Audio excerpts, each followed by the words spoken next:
Hello, everyone. Welcome to Voices of Empowerment with Dr. B. I am your host, Dr. B, here for another segment of our collective reading through the amazing book, Caste, The Origins of Our Discontents, written by Isabel Wilkerson. Last time we were here, which was last Sunday, we didn't have a session on Tuesday because I was just coming back from Huntsville, Alabama, watching and celebrating my niece who graduated high school at the top of her class, by the way, having earned a full ride to Tulane University over in Louisiana. I'm super excited. That is the second of my brother's daughters that got full rides to a university in Louisiana. The first being Xavier. I love it for them. Love it for my brother, love it for his family, our family, and all of the things. So that's why we couldn't have our session, because I didn't get back here through traffic and everything like that until almost 9 o'clock. And at that point, I said, you know what, never mind. We'll just pick it up on Sunday.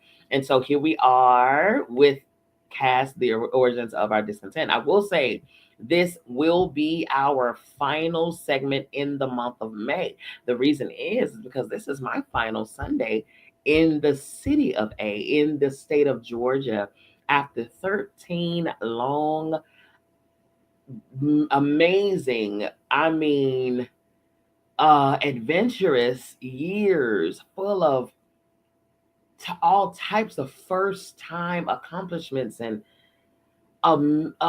it's been amazing. I have got to say, it's been absolutely amazing, my journey in this state of Georgia.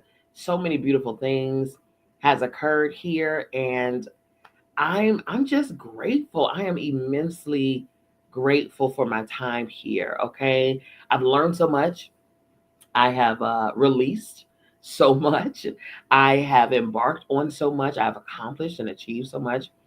And now it's time for me to bring my time here in the state of Georgia to a close. And I'm excited about what's to come. I'm relocating as of Saturday of next week to the state of Georgia. Tennessee. I will be a resident of the state of Tennessee, and I am super duper duper excited about that. Never lived in Tennessee before. In fact, I have 8 other siblings, right? And so out of the 9 of us, all 4 girls now will be living in the state of Tennessee. All 4 girls for the first time ever, where all of us are in the same area, in the same state. So that'll be cool. I'm looking forward to that. Okay. The girls is back in session. The girls are back in session. Okay. Hide your kids. Hide your kids. That's all I got to say. Hide your kids, okay? But it's because the brown girls is in town, all right? But all is well. All is well. It's gonna be fun, very very fun, and I'm looking forward to it. So yes, this session here will be the final one in Georgia and the final one in the month of May, and I'm excited about it. Okay, we are airing live on multiple platforms. We are on Facebook. We're on LinkedIn.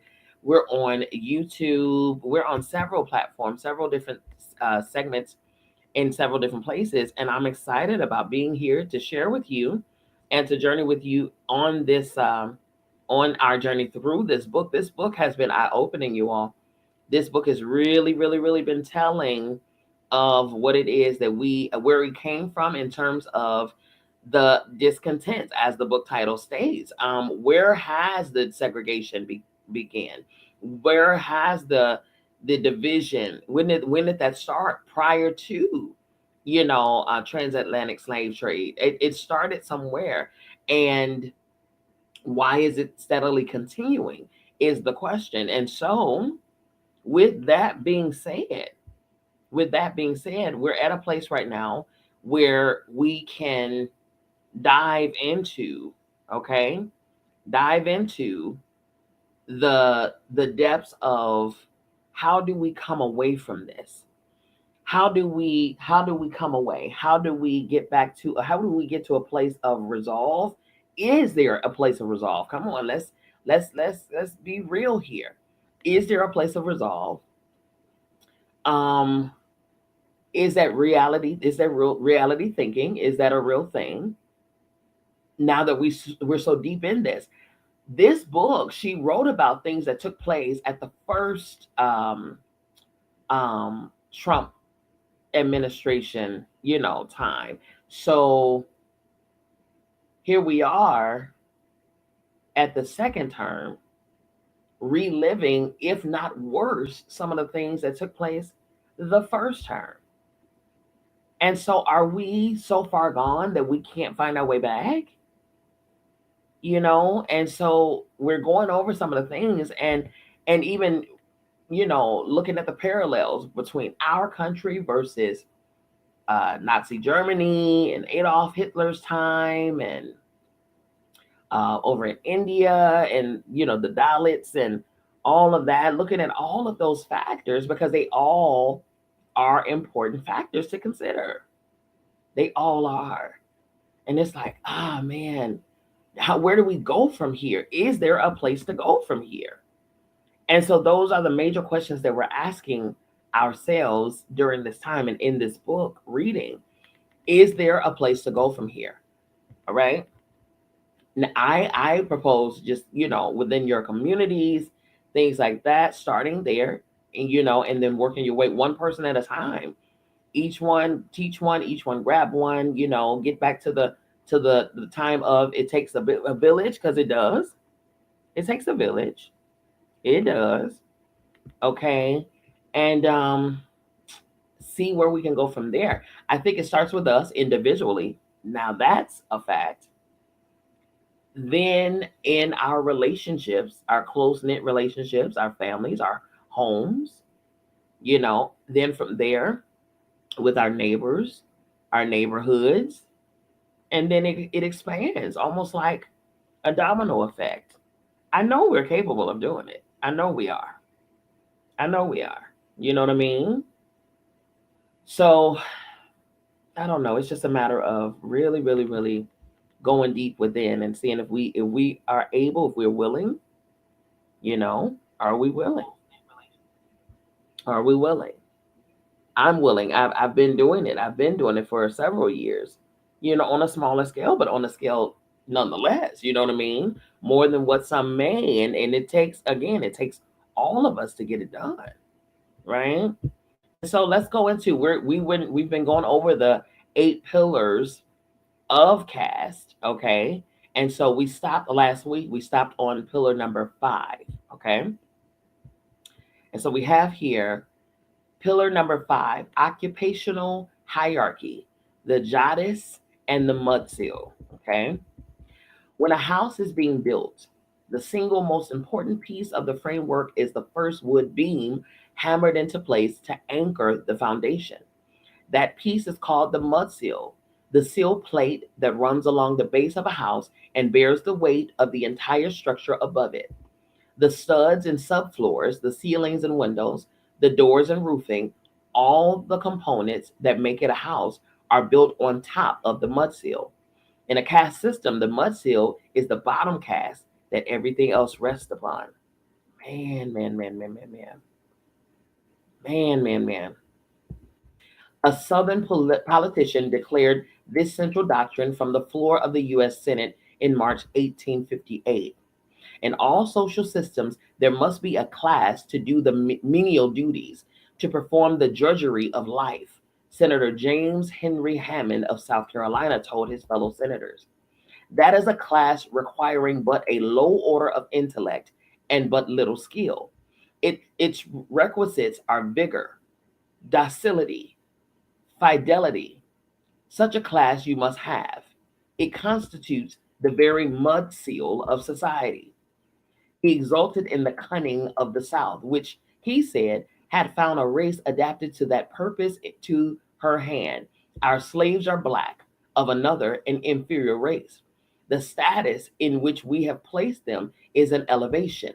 They are elevated from the condition in which God first created them by being made our slaves. My God. My God.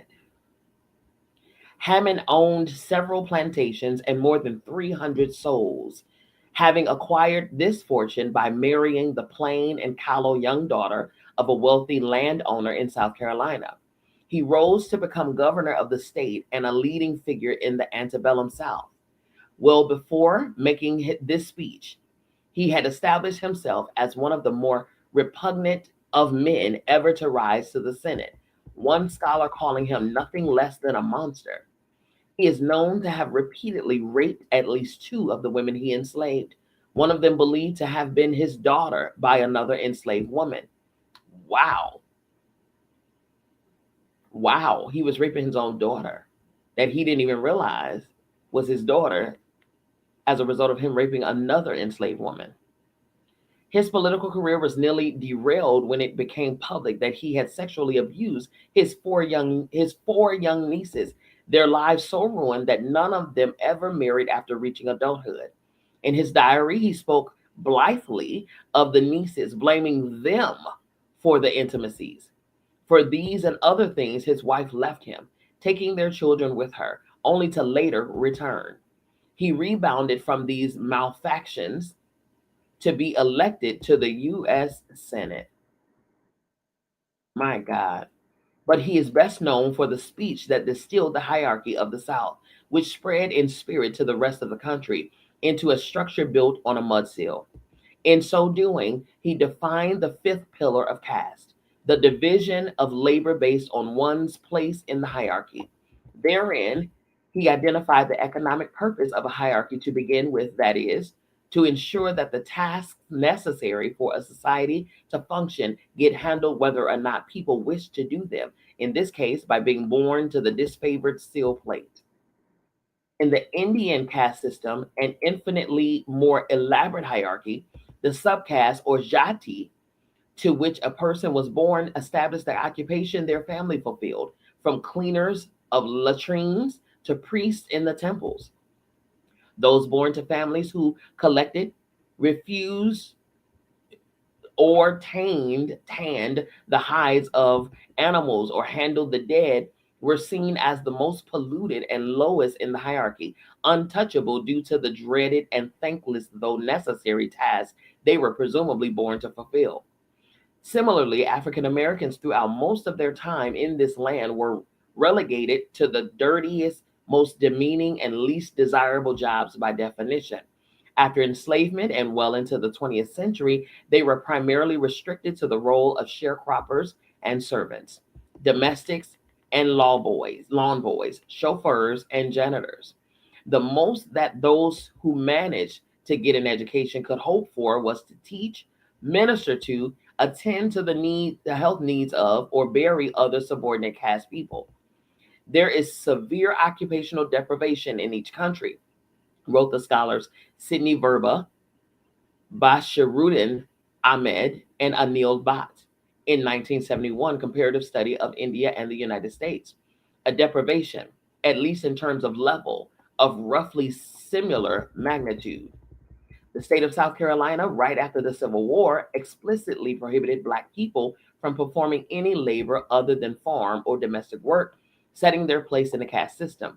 The legislature decreed that no person of color shall pursue or practice the art, trade, or business of an artisan, mechanic, or shopkeeper, or any other trade, employment, or business besides that of a husbandry or that of a servant under contract for labor on his own account and for his own benefit until he shall have obtained a license from the judge of the district court, which license shall be good for 1 year only.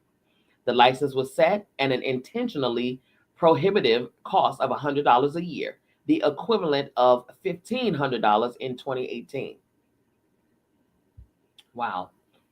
This was a fee not required of the dominant caste. Those members, having not been enslaved for a quarter millennium, would have been in better position to afford. That's something we have to do every year now is renew our license every year. That's something. The law went nominally out of effect during the decade known as Reconstruction, when the North took control of the former Confederacy, but it returned in spirit and custom after the North retreated and the former enslavers took power again. That's it. Ready to avenge their defeat in the Civil War. In North Carolina, during slavery and into the era of sharecropping, people in the lowest caste were forbidden to sell or trade goods of any kind or be subject to 39 lashes. This blocked the main route to earning money from their own farm labors and forced them into economic dependency on the dominant caste. Man, this is what's happening here. I tried to start not a farm, but I tried to start a garden in my backyard a couple of years ago, and was told that I had needed permits and everything to grow in my own yard. Okay, it's crazy. The caste order that followed, and on top of that, let me before I even go there, not only was that the case, but also you may own the land. However, there's a thing where they own the minerals on your land. So if they own the minerals on your land, then they can tell you what you can and cannot do with that land and the minerals and the soil on the land. Anything to be dominant. Okay. The caste order that followed slavery defined the Negroes as workers and servants of the whites, wrote the scholar Edward Reuter. The range of occupations was narrow, and many of those outside the orbit of common labor were closed to the Negroes. The South foreclosed on them any route to a station higher than that assigned to them. Anything that causes the Negro to aspire above the plow handle, the cook pot, in a word, the functions of a servant, Governor James K. Vardaman of Mississippi said, will be the worst thing on earth for the Negro. God Almighty designed him for a menial. Jeez, he is fit for nothing else. Wow. You see what I'm saying? This is what I'm saying. So they've taken God and used God to justify the racism and the bigotry. He says God Almighty designed Black people to be menial. He is fit for nothing else. The Black person is fit for nothing else. Those who managed to go north after the Civil War in the bigger waves of the Great Migration starting in World War One, found that they would escape the South, but not their caste. It's true. We learned that in the movie Sinners, how Michael B. Jordan, as when he played as Smoke, he says Chicago, which is where my family during the Great Migration went to, he said Chicago is just Mississippi with tall buildings instead of plantations. Yep, because it was still up there as well. He says they entered into the North at the bottom, beneath Southern and Eastern Europeans who might not yet have learned English, but who were permitted into unions and into better served neighborhoods that barred Black citizens whose labor had cleared the wilderness and built the country's wealth. Yeah. While there was no federal law restricting people to certain occupations on the basis of race, statutes in the South and custom in the North kept lower caste people in their place. Northern industries often hired African Americans only as strike bearers, and unions blocked them from entire trades reserved for whites, such as pipe fitters or plumbers. City inspectors were refused to sign off on the work of Black electricians. Wow, a factory in Milwaukee turned away Black men seeking jobs as they walked toward the front gate. In New York and Philadelphia, Black people were long denied licenses merely to drive carts. Every avenue for improvement was closed against him, wrote William A. Sinclair, author of A History of Slavery and Its Aftermath, of the fate of the subordinate caste man. There were exceptions. Those select enslaved people, often the children of slaveholders. Those select enslaved people, often the children of slaveholders, who were permitted to serve as carpenters or blacksmiths or in other trades as would be required on large plantations like Thomas Jefferson's at Monticello. Even in India, speaking of Thomas Jefferson, he fathered 13 children with the enslaved girl that he had stored in his basement. And after he died, it was one of the children that he fathered that came to release her and free her. Yeah, Thomas Jefferson, the name that's on the Constitution. Mm. The name whose face is on one of the bills that we use today.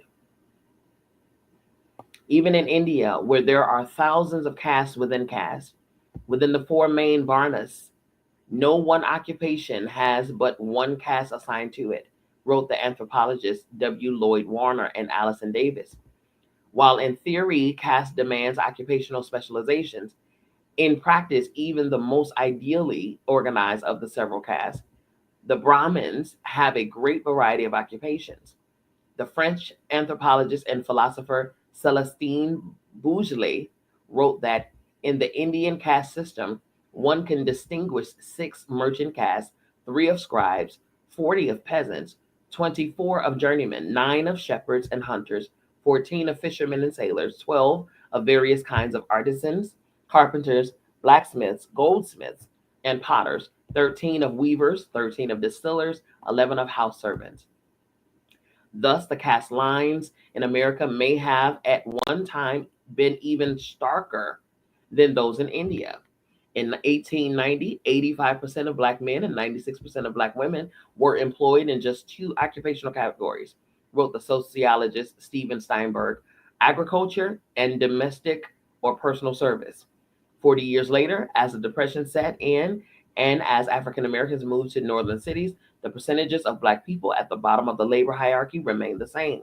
Though by then, nearly half of Black men were doing manual labor that called merely for a strong back. Only 5% were listed as white collar workers, many of them ministers, teachers, and small business owners who catered to other Black people. North and South, the status of the African Americans was so well understood that people in the dominant caste were loath to perform duties they perceived as beneath their station. A British tourist in the 1810s noted that white Americans well knew which tasks were seen as befitting only Black people. White paupers in Ohio refused to carry water for their own use, wrote the historian David R. Roediger, for fear of being considered like slaves. The historic association between menial labor and Blackness served to further entrap Black people in a circle of subservience, in the American mind. They were punished for being in the condition that they were forced to endure, and the image of servitude shadowed them into freedom. As the caste system shapeshift in the 20th century, the dominant caste found ever more elaborate ways to enforce occupational hierarchy. If white and colored persons were employed together, wrote the historian Bertram Doyle in 1930s, they do not engage in the same tasks generally and certainly not as equals. Negroes are seldom, if ever, put into authority over white persons. Moreover, the Negro expects to remain in the lower ranks, rising, if at all, only over other Negroes. No matter how well he does his job, Doyle wrote, he cannot often hope for promotion. My goodness, that happens still today. Your place was preordained before you were born. A Negro may become a locomotive fireman, Doyle wrote, but never an engineer. Thus, caste did not mean merely doing a certain kind of labor. It meant performing a dominant or subservient role. There must be then a division of labor where the two races were employed, and menial labor is commonly supposed to be the division assigned to Negroes, Doyle wrote, and he must look and act the part. A Black man in the 1930s was on his way to pay a visit to a young woman he fancied, which occasioned him to go into the town square. There, some white men approached him, and forced him to procure overalls, saying he was too dressed up for a weekday. Slavery set the artificial parameters for the roles each caste was to perform, and the only job beyond the plow or the kitchen at the caste system openly encouraged of the lowest caste was that of entertainment, which was its own form of servitude in that world. It was in keeping with caste notions of their performing for the pleasures of the dominant caste.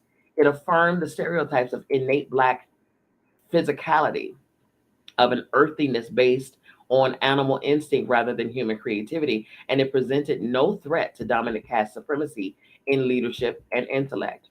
Making enslaved people perform on command also reinforced their subjugation. They were made to sing despite their exhaustion or the agonies from a recent flogging or risk further punishment.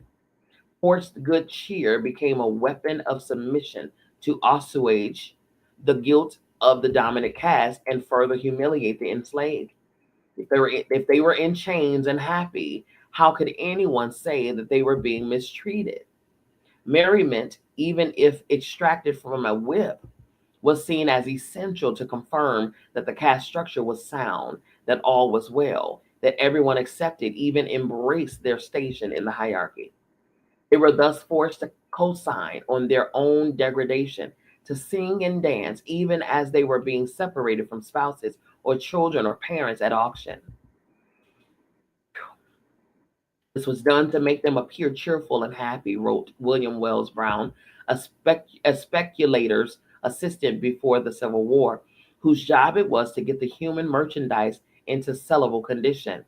I have often set them to dancing, he said, when their cheers were wet with tears. Mm. African Americans would later convert the performance role that they were forced to occupy and the talent they built from it into prominence in entertainment and in American culture disproportionate to their numbers. Since the early 20th century, the wealthiest African Americans, from Louis Armstrong to Muhammad Ali, have traditionally been entertainers and athletes. Even now, in a 2020 ranking of the richest African Americans, 17 of the top 20, from Oprah Winfrey to Jay-Z to Michael Jordan, made their wealth as innovators and then moguls in the entertainment industry or in sports.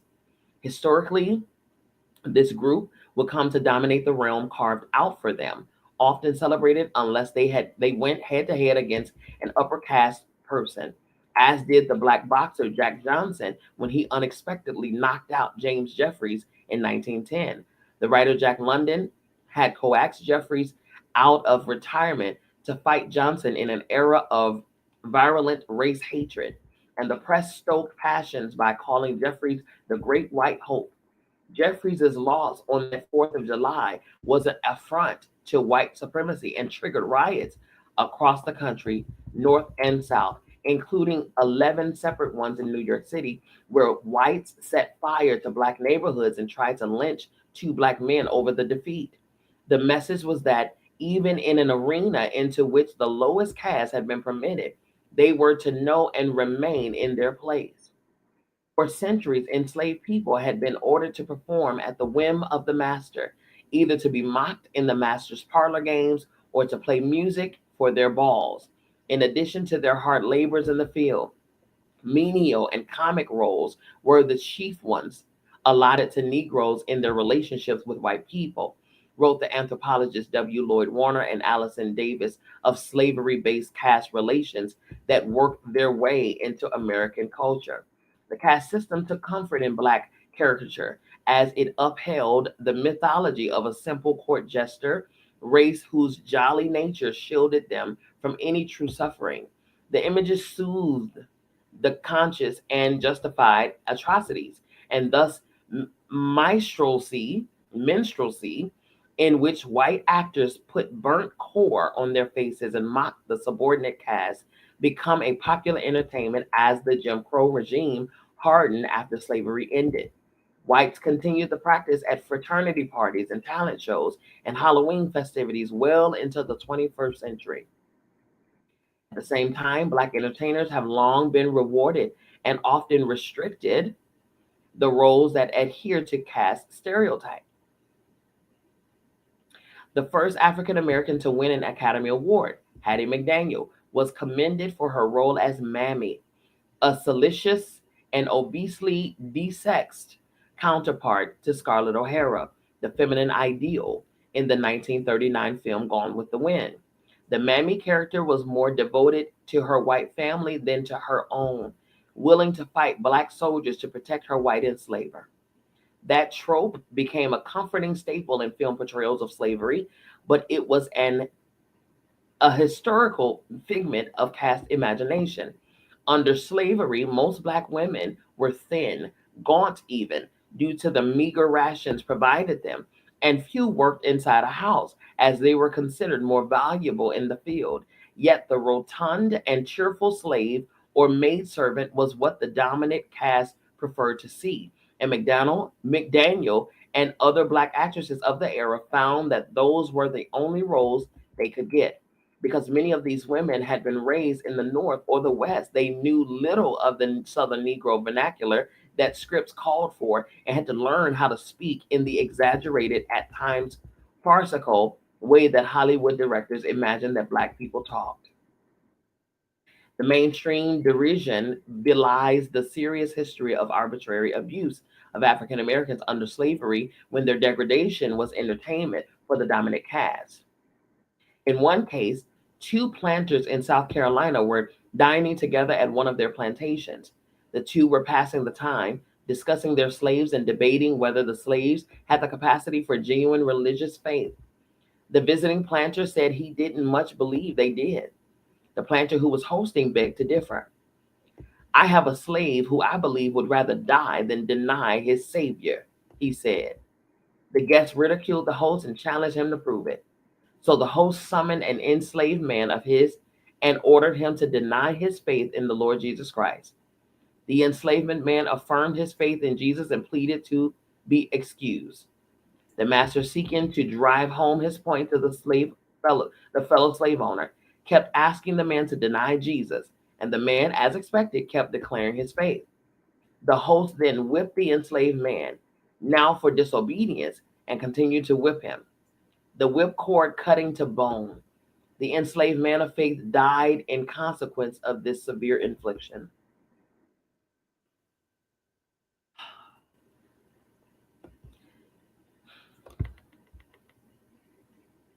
Excuse me, you all. Forgive me.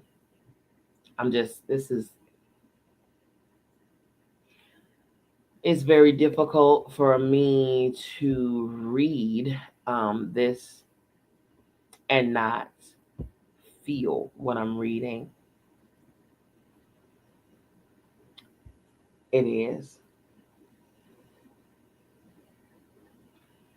Because I connect very heavily to my ancestors very strongly.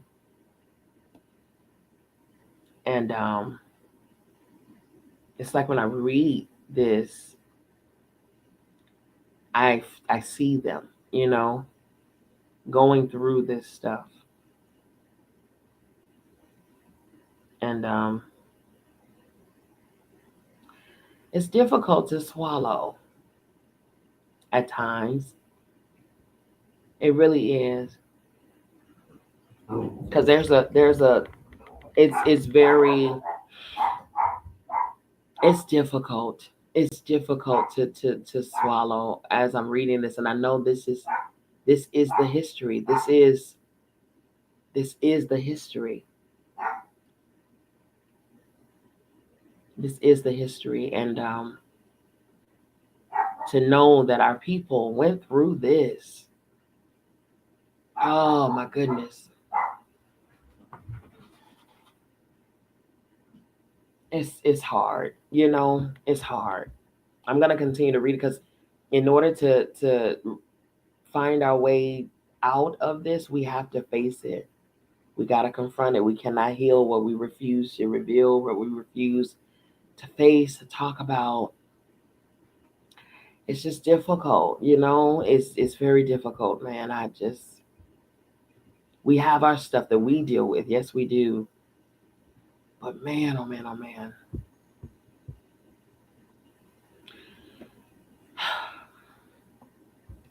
Similarly, soldiers of the Third Reich used weakened and malnourished Jewish prisoners for entertainment. As SS squad leader, who oversaw the construction of the firing range at Sachsenhausen, forced prisoners to jump and turn like dancing bears around a shovel for his amusement. One of them refused to dance, and for this, the SS squad leader took the shovel and beat him to death with it. Every act, every gesture was calculated for the purpose of reminding the subordinate caste in these otherwise unrelated caste systems of the dominant caste's total reign over their very being. The upper caste, wrote the 19th century author William Goodell, made the claims of absolute proprietorship in the human soul itself. Pillar number 6, dehumanization and stigma. We're going over the 8 pillars of caste. Dehumanization is a standard component in the manufacture of an outgroup against which to pit an in-group, and it is a monumental task. It is a war against truth, against what the eye can see and what the heart could feel if allowed to do so on its own. To dehumanize another human being is not merely to declare that someone is not human, and it does not happen by accident. It is a process of programming. It takes energy and reinforcement to deny what is self-evident in another member of one's own species. It's harder to dehumanize a single person standing in front of you, wiping away tears at the loss of a loved one, just as you would, or wincing in pain from a fall as you would, laughing at an unexpected double entendre as you might. It is harder to dehumanize a single individual that you have gotten the chance to know, which is why people and groups who seek power and division do not bother with dehumanizing an individual. Better to watch a stigma, a taint of pollution to an entire group. Dehumanize the group, and you have completed the work of dehumanizing any single person within it. Dehumanize the group, and you have quarantined them from the masses you choose to elevate, and have programmed everyone, even some of the targets of dehumanization, to no longer believe what their eyes can see, to no longer trust their own thoughts. Dehumanization distances not only the out group from the in group, but those in the in group from their own humanity. It makes slaves to groupthink of everyone in the hierarchy. A caste system relies on dehumanization to lock the marginalized outside of the norms of humanity so that any action against them is seen as reasonable. Both Nazi Germany and the United States reduced their outgroups, Jews and African Americans, respectively, to an undifferentiated mass of nameless, faceless scapegoats, the shock absorbers of the collective fears and setbacks of each nation.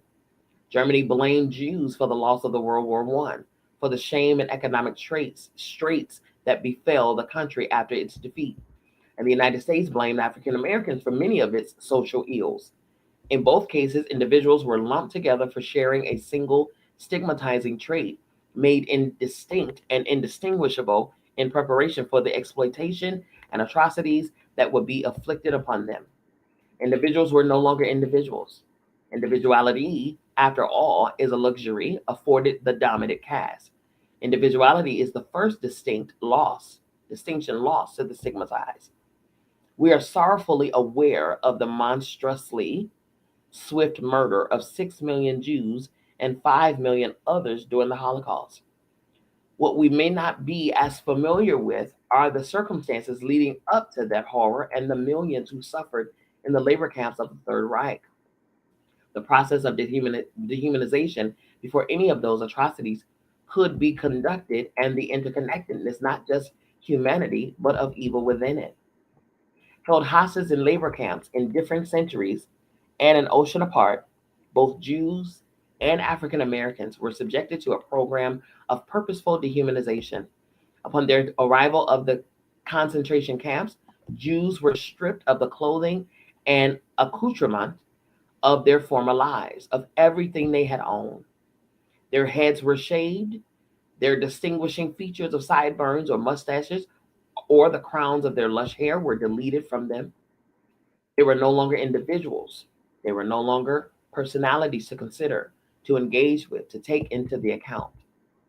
During the morning and evening roll calls, they were forced to stand sometimes for hours into the night as the SS officers counted the thousands of them to check for any escapees. They stood in the freezing cold or summer heat in the same stripped uniforms, with the same shorn heads, same sunken cheeks. They became a single mass of self-same bodies, purposely easier for SS officers to distance themselves from, to feel no human connection with.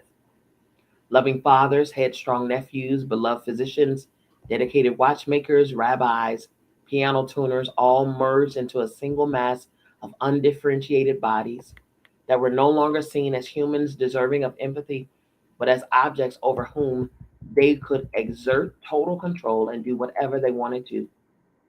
They were no longer people, they were numbers, a means to an end. On the arrival of the auction blocks and labor camps of the American South, Africans were stripped of their given names and forced to respond to new ones, as would a dog to a new owner, often mocking names like Caesar or Samson or Dread. They were stripped of their past lives and identities as Yoruba or Asante or Igbo, as the son of a fisherman, nephew of the village priest, or daughter of a midwife. Decades afterward, Jews were stripped of their given and surnames and forced to memorize the prison numbers assigned them in the concentration camps. Millennia ago, the untouchables of India were assigned surnames that identified them by the lowly work they performed, forcing them to announce their degradation every time they introduced themselves, while the Brahmins, many quite literally, carried the names of the gods. In the two more modern caste systems, labor camps in Central and Eastern Europe, and in the American South, well-fed captors forced their hostages to do the heaviest work of inhumane exertion, while withholding food from those who labors enriched the captors, providing barely enough to sustain the human metabolism, the bare minimum for human sustenance. The Nazis approached human deprivation as a science. They calculated the number of calories required for a certain task, say chopping down trees and digging up stumps, and fed those laborers one of 200 calories fewer as a cost savings and to keep them too weak to fight back as they slowly starved to death. Southern planters provided their African captives, who were doing the hardest labor in the hierarchy, the least nutrients of anyone on the plantation. Both groups were rarely allowed protein, restricted to feed rather than food. Some taunted with the extravagance of their captors' multi-course feasts. They were under the complete control and at the whim of their captors, who took every chance to reassert their debasement. Jews were given prison uniforms of coarse fabric in sizes that were purposely too big or too small. Enslaved African Americans were allotted garments of coarse gray cloth, a cross between an undergarment and an ordinary potato sack, that was made without regard to the size of the particular individual to whom it was allotted, like penitentiary uniforms. Beyond all of this, the point of a dehumanization campaign was the forced surrender of the target's own humanity, a karmic theft beyond accounting. Whatever was considered a natural human reaction was disallowed for the subordinate caste. During the era of enslavement, they were forbidden to cry as their children were carried off, forced to sing as a wife or husband was sold away, never again to look upon into their eyes or hear their voice for as long as the two might live. They were punished for the very responses a human being would be expected to have in the circumstances forced upon them. Whatever humanity shone through them as an affront to what the dominant caste kept telling itself. They were punished for being the humans that they could not help but be. In India, Dalits, suffering the deprivations of their lowly status, were nonetheless beaten to death if ever they stole food for the sustenance denied them. As with African Americans during the time of enslavement, it was a crime for Dalits to learn to read and write, punishable by cutting off their tongue or by pouring molten lead into the ear of the offender, wrote V.T. Bashikar, editor of Dalit Voice. In the United States, African Americans denied pay for their labors during slavery and barely paid afterward in the 20th century were whipped and lynched for stealing food. For the occasion, accusation of stealing 75 cents or trying to stand up for themselves or appearing to question a person in the dominant caste. In Nazi labor camps, one of the many cruel details a prisoner could be assigned was to work in the bakery. Their day in and day out starving captives forced to subsist on rations of watery nettle or beet soup, kneaded and baked the breads and pastries for their SS tormentors.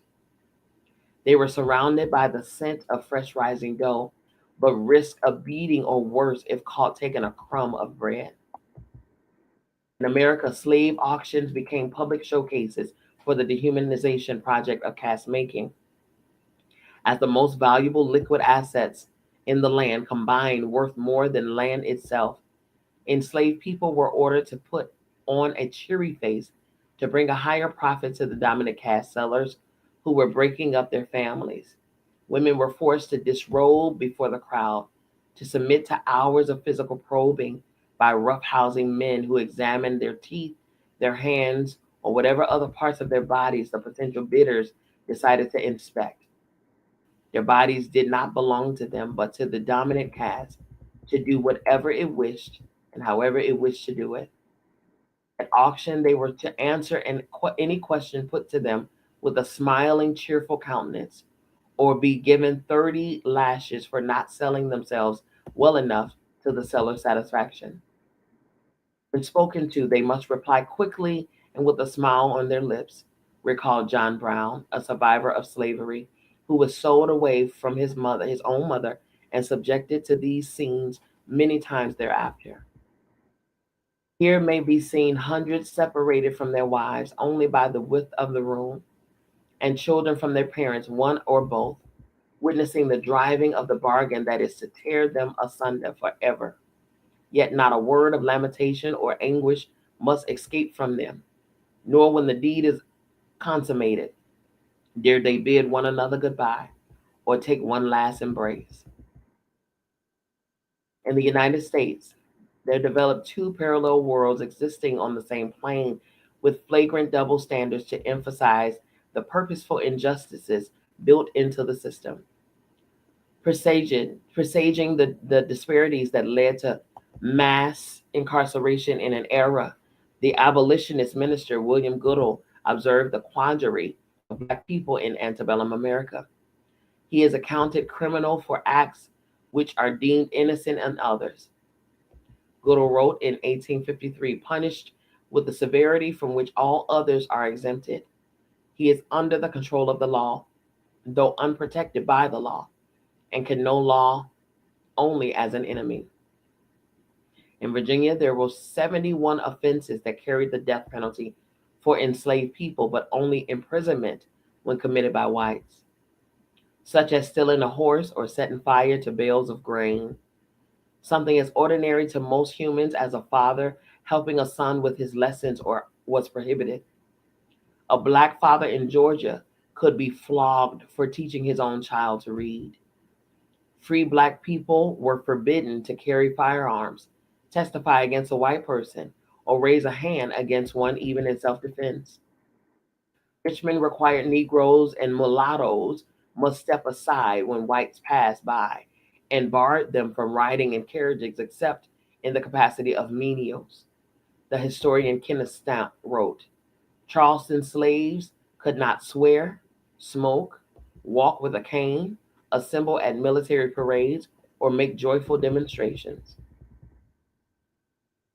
Just as enslaved and malnourished Africans had to drain the swamps, chop down the trees, clear the land to build the plantations and infrastructure of the South, the starving captives of the Third Reich had to drain the swamps, chop down trees, dig up the tree roots, carry the logs to build the infrastructure of their torment. They worked the clay pits and quarries to make bricks for the Reich. Under both regimes, the hostages built the walls that would imprison them and often died as they did so. Each day during the early years of Nazi expansion, some 2,000 prisoners were marched through the village of Oranienburg, north of Berlin, over the canal bridge from the concentration camp to the clay pits, and would often return that evening with a cart filled with the people who had died of exhaustion and had been killed that day. At the depths of their dehumanization, both Jews and African Americans were subjected to gruesome medical experimentation at the hands of dominant caste physicians. In addition to the horrifying torture of twins, German scientists and SS doctors conducted more than 24 types of experiments on Jews and others they held captive, such as infecting their victims with mustard gas and testing the outer limits of hypothermia. In the United States, from slavery well into the 20th century, doctors used African Americans as a supply chain for experimentation, as subjects deprived of either consent or anesthesia. Scientists injected plutonium into them, purposely let diseases like syphilis go untreated to observe the effects, perfected the typhoid vaccine on their bodies, and subjected them to whatever agonizing experiments came to the doctors' minds. These amounted to unchecked assault on human beings. One plantation doctor, according to the medical ethicist Harriet A. Washington in the groundbreaking book Medical Apartheid, made incisions into a black baby's head, no, made incisions into a black baby's head to test a theory for curing seizures. The doctor opened the baby's skull with cobbler's tools, puncturing the skull, as he would later report, with the point of a crooked awl. That Dr. James Marion Sims would later be heralded as the founding father of gynecology.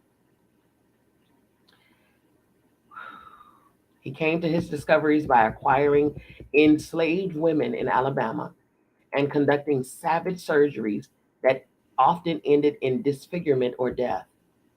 He refused to administer anesthesia, saying vaginal surgery on them was not painful enough to justify the trouble. Instead, he administered morphine only after surgery, noting that it relieves the scalding of the urine. And as Washington writes, weakened the will to resist repeated procedures. Mm. Mm. I'm nauseated. I'm nauseated. I really am.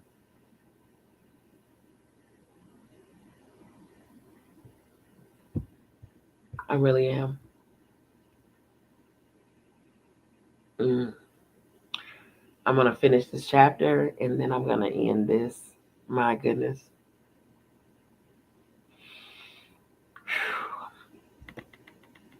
A Louisiana surgeon perfected the cesarean section by experimenting on the enslaved women he had access to in the 1830s. Others later learned how to remove ovaries and bladder stones. They performed these slave cabin experiments in search of breakthroughs for their white patients who would one day undergo surgery in hospitals and under the available anesthesia. Their total control over Black bodies gave them unfettered access to the anatomy of live subjects that would otherwise be closed to them.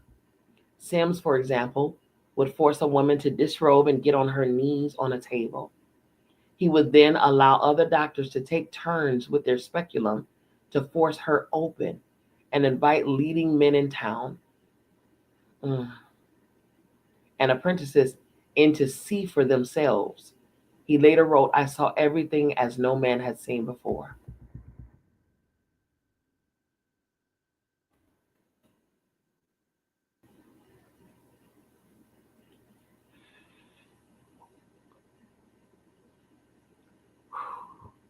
Okay, y'all. Mm,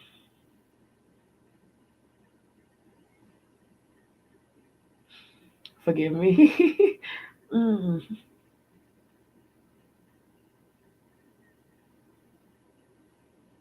I am shaking. I am nauseated. I am sad. I'm so sad.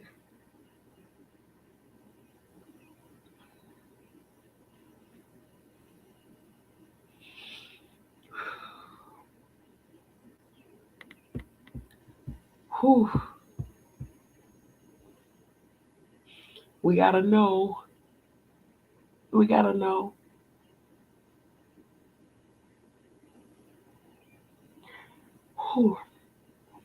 Because I'm thinking to myself, they couldn't turn away. They could not go through this. And even me just reading it and envisioning, and it's a lot. And I can't even bring myself to imagine. Whew.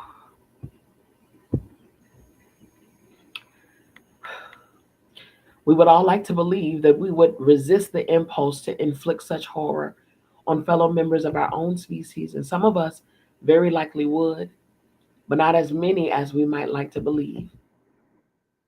In a famous, though controversial 1963 study of people's threshold for violence when order to inflict it, college students were told to administer electric shocks to a person in an adjoining room. The people receiving the shocks were unharmed but yelled out and banged on the walls as the intensity of the shocks increased.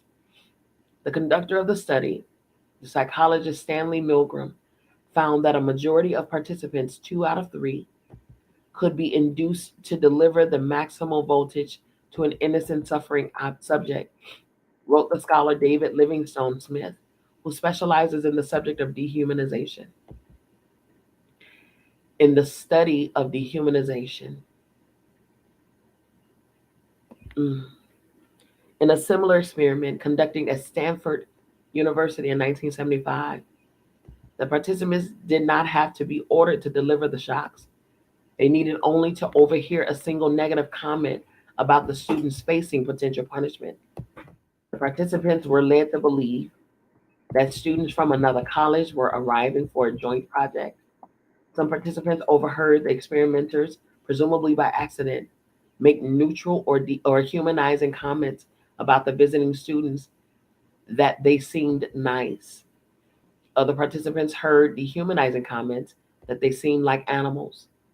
Participants gave the dehumanized people twice the punishment of the humanized ones, and significantly more than those knew absolutely nothing about. The participants were willing to go to maximum intensity on the dehumanized group. Dehumanization is a joint creation of biology, culture, and the architecture of the human mind, Smith wrote.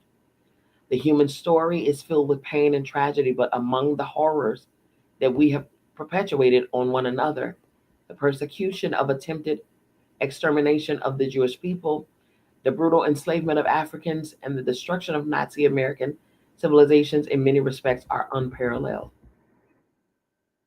In America, a culture of cruelty crept into the minds, made violence and mockery seem mundane and amusing. Built as it was into the games of the chance of carnivals and county fairs well into the 20th century. These things built up the immune system against empathy. There was an attraction called the coon dip, in which fairgoers hurled projectiles at live African Americans.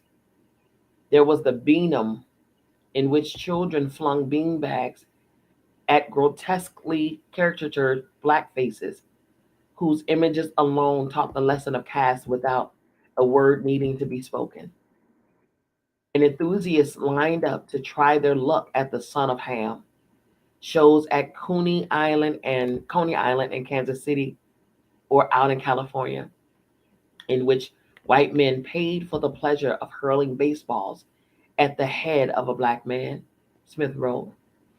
A certain kind of violence was part of an unexpected curriculum for generations of children in the dominant caste. White culture desensitized children to racial violence, wrote the historian Christina Rocker, so they would perpetuate it themselves one day. Mm, okay. That's the end of pillar number 6, pillar number 7, which we will pick up on our first segment back. It was just Tuesday night, first segment back in June. We would not be having any lives on next week because I am finalizing the wrap up of my home and my stuff here in Georgia. The next time we'll be going live will be the 3rd of June. The 3rd of June, Tuesday, the 3rd of June. Pillar number 7 is entitled Terror as Enforcement, Cruelty as a Means of Control.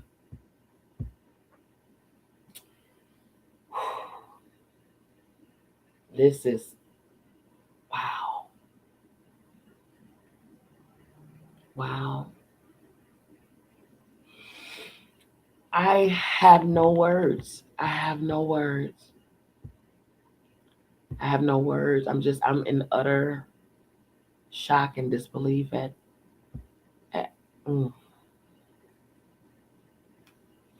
You know, it's very difficult to hear this and know this and know that your ancestors endured this, and then to still show kindness and love and forgiveness. It's difficult. It's not impossible. It's not impossible. I have to say it's not impossible, but it is definitely difficult. It is for sure difficult. Not impossible though. Mm, mm, mm, mm. Yeah, you all. I don't have anything else because I'm really sick to my stomach. I'm not gonna lie. So extremely sad. It's impossible for me to read this and not see and connect with my ancestors who endured this. It's very impossible. I am a feeler. I'm definitely empathic.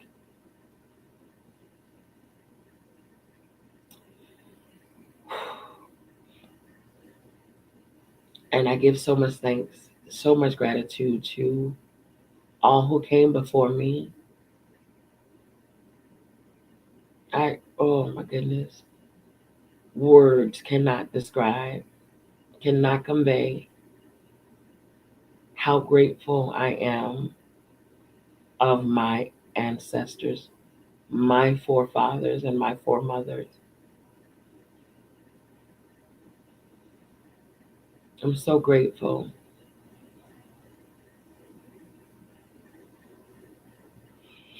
I'm so grateful. I'm so grateful. Immensely grateful.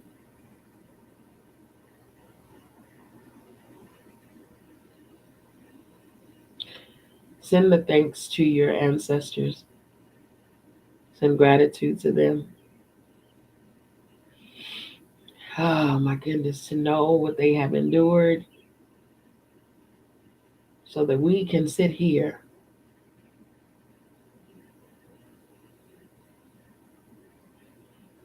I'm so grateful. So grateful. Thank you, thank you, thank you, thank you. Alrighty, you all. This is our last time here broadcasting live from Georgia. Next time we speak, we will be broadcasting live from Tennessee. I thank you so very much for joining me here. I love you. I mean it. There is absolutely positively nothing you can do about it. Don't you even try it.